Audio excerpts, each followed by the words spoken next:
በስመ አብ ወወልድ ወመንፈስ ቅዱስ አሐዱ አምላክ ዘላለም ሥላሴ የእግዚአብሔር ልጆች እንዴት አደራችሁ? ምስጋና የባህሪ ብቸኛ ገንዘቡ የሚሆን የአባቶቻችን የቅዱሳን አምላካችን ቅዱስ እግዚአብሔር ስለማይነገር ስጦታው ተነግሮ ተሰፍሮ ተቆጥሮ ተለክቶ ስለማያልቀው የበዛ ሀብቱ ሁሉ ቅዱስ ስሙ የተመሰገነ ይሁን። በድጋሚ እንኳን አደረሳችሁ። ዛሬም ልደታ ለማርያምን እናስባለን። 3 ቀን ሙሉ አከበርናል። እድለኞች ነን። 3 ቀን ተባረክ። እኔማ ቤተ ክርስቲያኑን የገዛ ነው በነፃ ያገኘ ነው የመሰለኝ። ምክንያቱም አስባችሁታል 3 ቀን ሙሉ ሳንጣለፍ፣ በተለይ ትናንትና ከትናንት ወዲያ ቅዳሴ ቀድሰን ቀኑ ሙሉ ቤተክርስቲያኑ ክፍት ሆኖ እኛም እዚሁ ውለን አንዳንድ ሰዎች እየመጡ ተሳልመው ጸሎት አድርገው ሄደው ትናንትም እንዲሁ ማለት ይቻላል ትናንትም እስከ ማታ እነዛ ሁሉ ሊቃውንት አባቶቻችን መጥተው ልዩ ማህሌት በእውነት አንድ መርጌታ አይደለም 3-4 መርጌታ መጥተው ብዙ ካህናት መጥተው ባርከውን የነበራችሁ ታውቁታላችሁ። ላልነበሩ ነው የማወራው። እና ዛሬ ያው ከዛ የተነሳ ድካም ቢኖርብንም ግን እግዚአብሔር ይመስገን በእኛ አይደለም በእሱ ቸርነት በሰላም ፈጽመናል። ይሁንና ግን ያው አሁንም ሰዓት ላይ ሩጫንን የዓመታዊ በዓል ንዋያተ ቅድሳት ቦታ ይዛሉ። የምታዩት እነዚህ ሁሉ አሉ።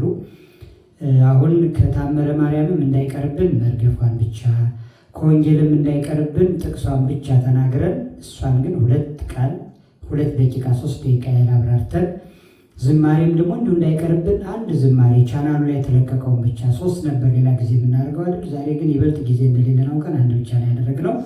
ደስ ይበልሽ ይላል እመቤታችንን። እሱን ዝማሬ ነው የምንዘምረው። ምናልባት ሊቀ ዲያቆን ግን ሌላ የሚጨምረው ወረብ ካለ ያው እንግዲህ እሰማለሁ የሚል ካለ፣ ከሌለ ግን ማለት ካለ መታዘዝ ነው አይደል? ሲያዙን መታዘዝ ነው። ስለዚህ እሱ ምንም ካላለን ግን አንዷን ብቻ ዘምረን የምንሄደው። አሁን በቀጥታ የምንሄደው ወደ እመቤታችን ታምር ነው። ለእመቤታችን ምስጋና ስለሚገባ ስግደት ስለሚገባ 3 ጊዜ እሰግድልሻለሁ። ኧረ በሞቴ አይሰማም። እሰግድልሻለሁ። እግዚአብሔር ከአንቺ ሰው ሆኖ ሙሽራ ከጫጉላው እንደሚወጣ ከአንቺ የወጣ እመቤቴ ማርያም ወይ ደስ ይበልሽ። ዮሐንስ አፈወርቅ በድርሳኑ እንዳመሰገነሽ እኔም አመሰግንሻለሁ። የጠፋ በግ አዳምን የፈለገው ባገኘውን ጊዜ የተሸከመው እውነተኛ ቸር ጠባቂያችን ክርስቶስ ከአንቺ ተወልዶ የተገለጸልን እመቤቴ ማርያም ወይ ደስ ይበልሽ። በስህተቷ ምክንያት እግዚአብሔር በደይን የጣላት የሔዋን ጽኑ የሚጎዳ ማሰሪያዋ በአንቺ መመረጥ ምክንያት የተቆረጠላት እመቤቴ ማርያም ወይ ደስ ይበልሽ። ከአብ ከወልድ ከመንፈስ ቅዱስ ጋር ከመንፈስ ቅዱስ ጋር የምንሰግድለት እግዚአብሔር በአንቺ ባህሪ ከአንቺ ወልድ ዘንድ የወደደሽ እመቤቴ ማርያም ወይ ደስ ይበልሽ። ከወለድሽ በኋላ ማኅተመ ድንግልናሽ እንዳይለወጥ አድርጎ የጠበቀሽን አማኑኤልን የወለድሽልን እመቤቴ ማርያም ወይ ሰላምታ ይገባሻል። እኔ ለምእመናን ወንጌልን የማስተምርለት የጌታዬ እናቱ እመቤቴ ማርያም ወይ ሰላምታ ይገባሻል። እኛ ከምንወደው ይልቁንም እሱ ከሚወደው ልጅሽ ኃጢአታችንን ያስተሰርይልን ዘንድ ለምኝልን። ልመናዋ ክብሯ የልጇም ቸርነት በሁላችን ላይ ይደርብን። አረፍ በሉ።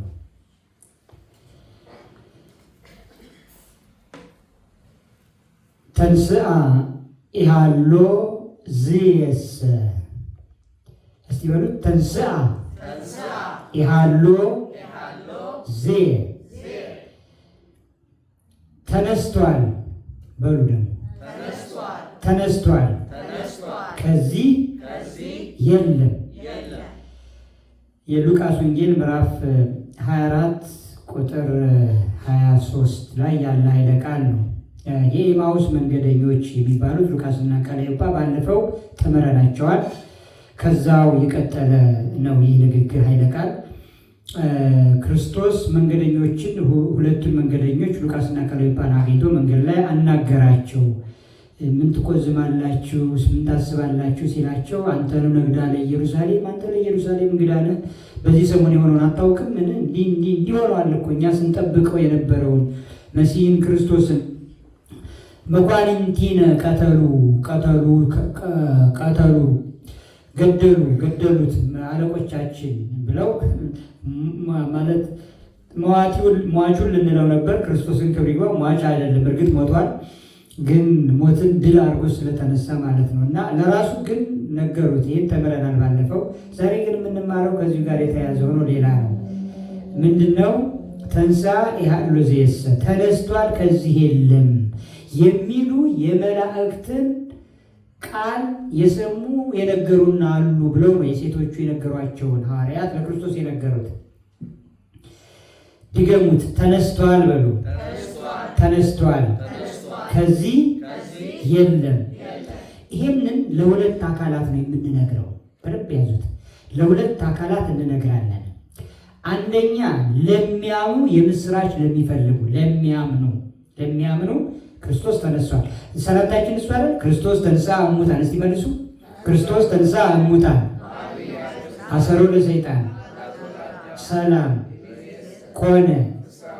አሁን ይሄ የበዓለ ትንሣኤ የዘመነ 50 የ50ው ቀን ሰላምታ አሁን ያልኳችሁን ርዕስ ሁለቱን አዋህዶ የተናገረ ነው፣ ጠላትንና ወዳጅን። ምክንያቱም ክርስቶስ ተንሥአ እሙታን ብሎ በክርስቶስ መነሳት ለምእመናን ለሚያምን የምስራች ነው የሚናገረው። ክርስቶስ ተነሳ እኮ በመነሳቱ እኛም ሞተን ተቀብረን ነበረ፣ ተነሳን፣ ትንሣኤ ያገኘን ብሎ ደስታ ይነግራል። ከዛ በአብይ ኃይል ስልጣን ብሎ ደግሞ የተነሳው ክርስቶስ አስነሽ ፈላጊ አይደለም፣ የሚያስነሳው አይፈልግም። በራሱ ኃይል በታላቅ ኃይልና ስልጣን፣ ታላቅ ኃይል ያለው እሱ ብቻ ነው። ፍጥረት ታላቅ ኃይል የለውም። እሱ በሚሰጠው ኃይል ፍጥረት ታላቅ ኃይል ያገኛል፣ ግን ከራሱ አይደለም። ክርስቶስ ግን ከራሱ ከባህሪው የሚመነጭ ነውና በታላቅ ኃይልና ስልጣን አምላክ ነው። የተነሳው አምላክ ነው። አስነሽ የማይፈልግ ግን አስነሽ ራሱ የሆነ ሌሎችን የሚያስነሳቸው ራሱንም ያነሳ እሱ ነው። አብ አነሳው፣ መንፈስ ቅዱስ አነሳው፣ ራሱም አነሳው። አንድነታቸውን ሶስትነታቸውን ለመግለጽ ነው። ስለዚህ የተነሳው እሱ ነው ይላል። ቀጥሎ ምን ይላል? ባቢ አሰሮ ለሰይጣን ለሁለት አካላት ነው የምንናገረው ብለናል አይደል? ለወዳጅና ለጠላት። ለወዳጅ የምስራች፣ ለሚያምን የምስራች፣ ለጠላት ለሰይጣን ደግሞ ይኸውልህ እሰይ ተቀጥቅጠህን ነበር፣ ሞት ገለህን ነበር፣ ሞተ ወኬዶ ለሞተ የች ሞተ ወኬዶ ለሞት። ይህንኑ ቅዳሴው ላይ ስናዜመው በሞቱ ሞትን ገደለው። ክርስቶስ ሞቶ ነው። ሞቶ ያው አደረገው። በሞቴ እንሞታለን፣ እንቀበራለን። ሞተን ተቀብረን አንቀርም፣ እንነሳለን። ምክንያቱም ክርስቶስ የትንሣኤያችን በኩር ሆነ። እሱ ነው። አያችሁ፣ ተነስቷል። አሁን ይሄ መነገር ያለበት የምንነግረው ተነስቷል። ሞተን አንቀርም። ተነስቷላ ክርስቶስ። ለሁለት አካላት የምንነግራቸው ለምስራችን ለሚሰሙ እንነሳለን፣ ትንሣኤ አለ። ለጠላት ደግሞ ብንሞትም ግን እንነሳለን በክብር። አሁን ሰይጣን የሚገላቸው ሰዎች አሉ። አንዳንዴ ሰይጣን ይገላል፣ አንዳንዴ እግዚአብሔር ይገላል። ዝርዝር ብዙ ያናግራል። ብዙ አለ የታፈነ ነገር። ግን እንደው መለስ ከደቂቃው አንጻር ግን ሰብሰብ ስናደርገው የመጀመሪያው በኃጢአት አዳምና ዘሩ ሁሉ ሞቶ ነበርና በኃጢአት የሞተው አዳምና ዘሩ እኛንም ጨምሮ ሞተን አልቀረንም፣ ተነስተናል ነው። ለጠላትም ለወዳጅም የምስራችሁ ይሄ ነው።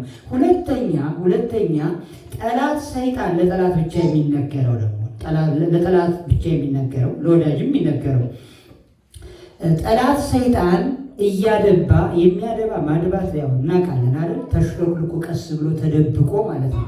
እያደባ ኃጢአት እኔን ቢያሰራኝም ኃጢአት እኛን ቢያሰራንም ግን ትንሣኤ ያለ ተንሥአ ነው። በሉልኝ በሞቴ ተንሥአ ኢሃሎ ዜ በዚህ የለም ተነስቷል ክርስቶስ። ሙታን መንደር የለም። የሙታን መንደር ማለት ከኔ ጋር ሆኖ ከቃሉ ጋር ሆኖ የሙታን መንደር ማለት ይውላችሁ የኃጢአት ከተማ ነው፣ ሰዶም ነው። የሰዶም ከተማ የሞት ከተማ ናት፣ የኃጢአት ከተማ ነው። ከስን ከመንፈሳዊት ከእግዚአብሔር አገልግሎት እግዚአብሔርን ከመምሰል ከቅድስና ወጥተን ወደ ርኩሰት ከተማ በሄድን ጊዜ ያን ጊዜ ሙታን ከተማ ነን። ስለዚህ ተንሥአ ኢሃሎ ዘየሰ ከዚህ የለም ተነስቷል ማለት እኔም የኃጢአት መንደር ቦታ የለኝም፣ እነሳለሁ። ትንሣኤ አፈፍ ብሎ መነሳት በኃጢአት ሲሆኑ በንስሐ መነሳት ማለት ነው። በድካም ውስጥ በስብራት ነው። ይሄ ለጠላት መንገድ ጠላቴ ወይ ደስ አይበል ብትጥለኝም ዝቅ ብልም ግን እነሳለሁ፣ ይኸው ተነስቻለሁ። ያልተነሳ ሰው ካለ ደግሞ እነሳለሁ ብድግ። ለጠላትም ይሄን አንተ ደስ አይበልህ፣ አስነሽ የተነሳ ሞትን ድል ያደረገ አምላክ አለኝ፣ ይህንም ከኃጢአት ያነሰኛል ማለት ነው። ብዙ የወደቁ ነገሮች አሉ። ይኸውላችሁ እማማ ኢትዮጵያ ወድቃለች፣ በጠላት እጅ ተይዛለች። እማማ ኢትዮጵያ በእውነት በጠላት እጅ፣ በጨቋኝ እጅ፣ በክፉ እጅ። እነዛ ስል ግን ሰውን እያልኳቸው አይደለም፣ አሁንም ሰይጣንን ነው። ጥላችን ከሰይጣን ጋር፣ የሰው ጠላት የለንም ወገኖች። ምክንያቱም ሁልጊዜ ወዳጆች ቢኖራችሁ እነሱ ወዳጆቻችሁ ከመንፈስ ቅዱስ ናቸው፣ ከሰይጣን አይደለም። ጠላቶች ቢኖራችሁ ከሰይጣን ናቸው እንጂ ራሳቸው ምንም አያውቁም። ሰው ማለት እኮ የምንነዳው መኪና ነው። እውነቴን እኮ ነው። ፓይለቶቹ እኛ ፓይለት ከእናንተ መካከል ካለ አላውቅም፣ ፓይለት አይደለም። ፓይለቶቹ የሚነዱት አይሮፕላን እኮ ነው። የሚዝነን ሰው ማለት እሱ ነው። ውስጣችን ሁለት አካላት ይዘውሩናል፣ ቅዱሱ መንፈስና ርኩሱ መንፈስ። አንድ ሰው በጎውን ነገር ከተከተለ ቅዱሱ መንፈስ ነው የሚዘውረው። በእውነት ይመስላችኋል? አሁን አባቶቻችን መሐሌት ላይ ማታ የጀምሩ ሌሊቱን ሙሉ ቆመው እንደዛ ሲሉ ከዛ ይደክማቸው ደግሞ ይቀድሳሉ። ስጋው ደግሞ እኮ በእውነት እነዚህ መካኒኮች መኪናውን ይበታትኑታል አይደል? ስጋው ደግሞ ስጋችን እንደዛ ነው የሚያደርገው። የምትቆርቡ ሰዎች ታውቁታላችሁ ስትቆርቡ። እኛ አገልጋዮች ካህናት ስንቀድስ መቀደሱ አይደለም የሚደክመን፣ ስጋው ደግሞ ግን ይፈታታል ብሎልን በቃ። ምክንያቱም ይሄ ስጋ ነው፣ አንደኛ ኃጢአት ያቆሰለው ስጋ ነው። ሁለተኛ እንደው በቅድስና እንኳን ቢሆን አሁን ሕፃናቱ አሉ ንጹሐን የሆኑ በእነሱ ደረጃም እንኳን ቢሆን ተፈጥሮ የመለኮትን ባህሪ መሸከም የሚችል አይደለም። ምክንያቱም ይሄ ፍጡር ነው፣ ይሄ እኛ አካል። እግዚአብሔር ደግሞ ፈጣሪ ነው። እንዴት ብሎ በምን አቅሙ ይችላል? ስለዚህ የእግዚአብሔር ቸርነት እየመራ ነው እና ለጠላት ይኸውልህ እፈር እንበለው፣ የኃጢአት መንደርሱ እኛ ቦታ የለንም። ክርስቶስ ከሞት እኛን ሊያስነሳ ከሞት እንደተነሳ ለጠላት ተነስቷል ብለን ምስክርነት እንደምንሰጥ ሁሉ እኛን ፈጥረን መነሳትን ገንዘብ እናድርግ። ሌላው በህይወት በኑሮ ውስጥ ብዙ ውጣ ውረዶች አሉ። አንዳንድ ጊዜ በሆነ አካባቢ በኢትዮጵያችን በሆነ ገጠራማ አካባቢ አንድ አካባቢ ነው። አካባቢውን ያው መግለጽ አልፈልግም፣ ምክንያቱም አንዳንድ ጊዜ ሌላ ነገር ስለሚመስል በእርግጥ እና ግን ይሁንና ይባላል አሉ። እኔም በመሰረቱ እዛ ሲባል ነው የሰማሁት። ይባላል ሲሉ ሰምቻለሁ። እና ሰውየው አምሮበት የሚሄድ ከሆነ ምን ይሉታል መሰላችሁ? ይሄን እህል አየኸው፣ እህሉን አየኸው ነው የሚሉት። ይሰማችኋል? እህሉን ነው የሚሉት ሰውየው። ለምን እህሉ ነው ሰው ያደረገው? ካልበላ እኮ በቃ አቁማዳ አለ ወይም ላስቲክ ውስጡ ምንም ከሌለ ምንድነው የሚለው? ከሌለው ይወርቃል መሬት። ውስጡ የሆነ ነገር ከጨመርንበት ግን ላስቲኩ አቁማዳው ይነፋል ማለት ነው። ሰው ማለት እንደሱ ነው። እና አንዳንድ ጊዜ የቀን ጎደሎ አለ፣ ቀን ያጋድላል። በዚህ ጊዜ ሰዎች አንገታቸውን ይደፋሉ። በቃ ቀን እስኪያልፍ ነዋ። ቀን እስኪያልፍ የአባቴ ባሪያ ይገዛኛል፣ የአባቴ ባሪያ ይገዛል። እንደዛ ነው በቃ። እና አንገቱን ለሚደፋ ሰው ጠጋ ብላችሁ አይዞ ክርስቶስ እኮ ተነስቷል፣ ትነሳለህ፣ ወድቀህ አትቀርም በሉት። የምስራች በጆሮ ሹክ በሉበት። እንደው አይጣ ላይ አዲስ ነው። ያልታደሉ ሰዎች አሉ፣ ጠጋ ይሉና በማስደሰት ፋንታ በእውነት የሚያሳዝኑ የወደቀ ዛፍ መጥረቢያ ይበዛበታል። እንደገና ሀዘን ላይ ሀዘን የሚጨምሩ ሰዎች አሉ። እንዲሁ ይገርምኛል። ግን አይምሯችን ለነገሩ ቅድም ካልነው አንጻር ነው፣ ከጠላት ሰይጣን ነው። ሰዎቹ አይደሉም፣ ተሸክመው ይሄዳሉ። ዲያብሎስ ይሄዱና ደህና አደርሽ እግዚአብሔር ይመስገን፣ ተኝታ እኮ ነው ታማ። ማን አለ? ዲያብሎስን ተሸክማ ሄደችው። የምትጠይቅ መስላ ወይ የሆነ ስጦታ ይዛ ሊሆን ይችላል። አይ እንደው ባሰብሽ አይደል? አሁንማ ወይ እንደው እዝጌሩ ጨከረ። እንዲህ ከሚሆንስ እንደው ቢወስድሽ ይሻል ነበር። እንዲህ ያለ የመርገማት በጣም ይገርማል። እኔ እውነቴን እኮ የሆነውን ነው የምነግራችሁ እኮ። እና እንደዚህ የሚል አካል ሲመጣ እናንተ ክርስቶስ እኮ ተነስቷል፣ ያስነሳኛል፣ እነሳለሁ፣ እድናለሁ። ቀን የጎደለበትም ሰው ስናገኝ ጠጋ ብለን እንደ ሴትየዋ ተስፋ ማስቆረጥ አይዞሽ፣ ደህና እኮ ነሽ፣ ደህና ግን አይደለችም ወይም ደህና አይደለም፣ ገርጥቷል፣ ከስቷል፣ አጥቷል፣ ነጥቷል፣ ተጨንቋል፣ ግራ ገብቶታል። እኛ ግን ተስፋ እንሙላው። ያደርጋል እግዚአብሔር። ማመን ብቻ ነው። ከኛ በጎን ቃል ማውጣት ብቻ ነው። ስናወጣው እግዚአብሔር ያደርጋል። እንግዲህ ተነስቷል፣ ከዚህ የለም ማለት ይሄ ነው። ሁላችንም ከችግር ተነስተን፣ በተለይ እማማ ኢትዮጵያ ሰይጣን በሃይማኖት የተነሳ ምንም የኢትዮጵያ ጠላቷ ሰይጣን ነው። የኢትዮጵያ ጠላት የኦርቶዶክስ ጠላቶች ናቸው፣ የተዋህዶ ጠላቶች ናቸው። ሌላ ምንም የብሔር ጠላት የለም። ያው ሰይጣን ይችን ሃይማኖት ስለማይፈልጋት የሚያናቆረን የሚያናክሰን እሱ ነው እና እግዚአብሔር ሰይጣንን ያሳፍርልን። በትንሣኤው ደስታችን ያበስር እግዚአብሔር የማማ ኢትዮጵያን ትንሣኤ ያሳየን፣ የሁላችንንም ትንሣኤ ያሳየን። የቅዱሳን አምላካችን እግዚአብሔር በትንሿ ደቂቃ ስላስተማረን ቅዱስ ስሙ እየተመሰገነ ይሁን። እግዚአብሔር የተመሰገነ ይሁን። እንደምታዩቸው 2 ከበሮዎች ለደብራችን ገብተውልናል። እልልታ እልልታ እልልታ ለእግዚአብሔር እልልታ እልልታ እልልታ። ለሊቀ ዲያቆን አስብ ነበር፣ ያ ትልቅ ከበሮ ይዞ ሲመጣ አስብ ነበር እንዲሁ ትንሽ ከበሮ እያልኩኝ እግዚአብሔር ረዳን። አንደኛው ከበሮ ተከፍሎበታል፣ ከፍለው ነው የመጣው። አንደኛው ከበሮ ግን አልተከፈለበትም። ዋጋቸው የአንዱ ከበሮ ዋጋ $550 ነው። ስለዚህ ያልደረሳችሁ ትናንት ብዙዎቻችሁ ያላችሁ ተረባርባችኋል። የነበረው ስዕል ላይ ያልደረሳችሁ ግን በረከት አገኙ። አሁን ከእናንተ መካከል አንድ ሰው እኔ ከበሮውን ይዛለሁ የሚል ደብራችን ብዙ ወጪ እያወጣ ነው፣ እናንተ ቻሉ። ትናንት ያልደረሳችሁ ያልመጣችሁ በረከት ያዙ። በኋላም ማድረግ ትችላላችሁ፣ ዜል ማድረግ ትችላላችሁ። ባታደርጉም ግን ደግሞ ዝግጁ ካልሆናችሁ ሌሎቹ ያደርጉታል። አሁን ወደ ዝማሬው እንሄዳለን። ከብሪያት ያስከብሩ። እሺ ሊቀ ዲያቆን እንግዲህ እያዘዘኝ ነው። አማን በአማን ተንሥአ እሙታን እንላለን እያለ ነው። መጀመሪያ የተጻፈውን በቻናሉ እንበል። ማርያምን ደስ ይበልሽ የሚለውን ዝማሬ ተዘጋጁ። የመዝሙር ደብተራችሁን አውጡ። ግን እናንተ ብታጨበጭቡ ይሻላል። መዝሙር ደብተር አውጡ ስል ብዙ ጊዜ ለማጨብጨብ ትቸገራላችሁ። እኔ ከዚህ ብልላችሁ ይሻላል፣ እነሱ ነው የሚሻል። እናንተ አጨብጭቡ። ማርያም ደስ ይበልሽ በገብርኤል ሰላምታ ባንቺ ስላደረ የሰራዊት ጌታ ነው የሚለው የዓለም ሁሉ ጌታ። እንዲህ ጥሩ ነው እንጂ ያስከብሩ። ለእናንተ አይደል የተዘጋጀው። እሺ ከበሮ ተይዞልናል። እኔ ራሱ ከበሮ መትቼ አላውቅም። ያም ትልቁ በጣም ይከብዳልና አሁን እነዚህን ትናንት እኔ መታው በስንት ጊዜ በእውነት መታደል ነው። እሺ ያስቀናሉ። ሲያዩአቸው ራሱ መልካቸው ያምራል፣ ድምፃቸው ጥሩ ነው። ስለዚህ እናንተም ትመታረላችሁ። እሺ እንዳትቀሙ። ሳምንት ከእናንተ የሚመታ ሰው ይኖራል። እሺ ማርያም እንላለን። በእግዚአብሔር ስም እንዘምር። ማርያም ማርያም ማርያም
ለበላይክሙ ሥጋው ቅዱሳውን ለሰታይክሙ ደግሞ ክቡረ ለእግዚእነ አምላክነ መድኃኒነ ኢየሱስ ክርስቶስ ለዘሃለፈ ይማርክሙ ለዘይበጽሕክሙ በእንተ ሥጋው ሥጋ መለኮት በእንተ ደሙ ደመ ስርዓት ኢየሱስ ክርስቶስ ወልደ እግዚአብሔር ጽሞት ወልደ ማርያም ንጽሕ በድንግልና ሥጋው ድንግልናትም ለዓለመ ዓለም አሜን። ሁሉ ፍጡዋን ወንጹሐን አይረሴን ይረሴክሙ ድለዋን ለመንግሥተ ሰማያት እግዚኦ መሐረነ ክርስቶስ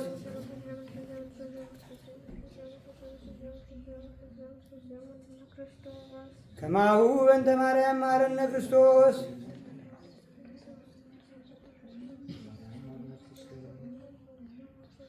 ኦ ተወቃፌ ንስሐ ወሰራይ ኃጢአት ኢየሱስ ክርስቶስ ሰራይ ኃጢአቴ ወኃጢአተ ኩሉ ሕዝብ ከማይሠራ ኃጢአት እግዚአብሔር ይፍታ። እግዚአብሔር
Oh